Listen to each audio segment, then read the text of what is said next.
จากอาชีพหมอสู่เจ้าของธุรกิจขนส่งที่โด่งดังใน6แขวงภาคเหนือสู่ความล้มเหลวขั้นสูงสุดในด้านธุรกิจเพื่อค้นหาวิธีฟื้นตัวจึงได้ยกย้ายมาอยู่นครหลวงเวียงจันทน์ในความโชคร้ายยังมีโชคดีพอได้รับโอกาสจากธุรกิจคังเซ็นเคนโกเมื่อได้ศึกษาจึงได้เห็นความสวยงามในธุรกิจจึงได้ตัดสินใจลงมืออย่างต่อเนื่องและเดินหน้าอย่างเต็มตัวท่านคราวสตาร์ไดเรคเตอร์วันศรีอาจดวงดี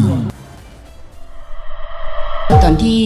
ธุรกิจข้าพเจ้าล่มเอาง่ายๆอดีตเขาเคยเป็นคนที่มีชื่อเสียงมีเงินมีทองพอธุรกิจเขามาล่มจบปึ้มก็คิดว่าเขาจะสู้ต่อบ่ได้ใช้เวลาอยู่กับจุดที่เหือล่มเหือจมก็เป็น1 เดือน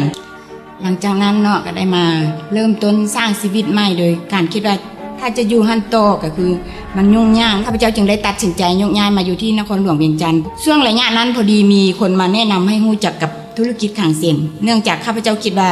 ข้าพเจ้าเรียนสูงแล้วก็มีหลายธุรกิจที่เฮ็ดอยู่ก็เลยเป็นคนที่แอนตี้แต่อยู่ผ่านไป2 ปีคนที่เคยมาแนะนำข้าพเจ้ามีความเปลี่ยนแปลงเช่นว่าตะกี้ข้าพเจ้าเคยมายืมเงินข้าพเจ้าแต่อยู่ต่อมา2 ปีคือเงินบ่มายืมและที่สำคัญมีรถใหญ่มาขี่ให้ข้าพเจ้าเบิ่งมีเงินมานำให้ข้าพเจ้าเบิ่งเฮาคิดว่าเฮาเฮ็ดธุรกิจมา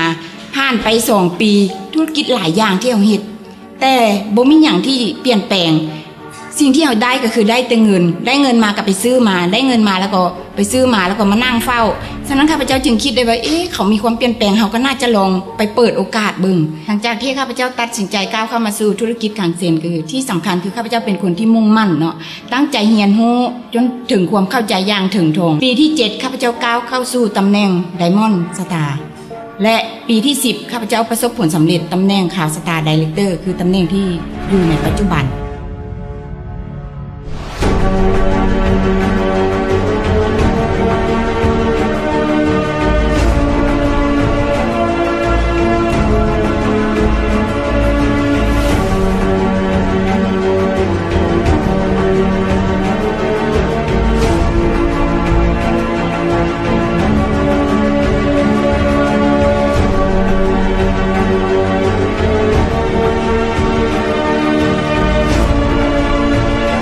ก่อนจะจากเนาะข้าพเจ้าขอฝากว่า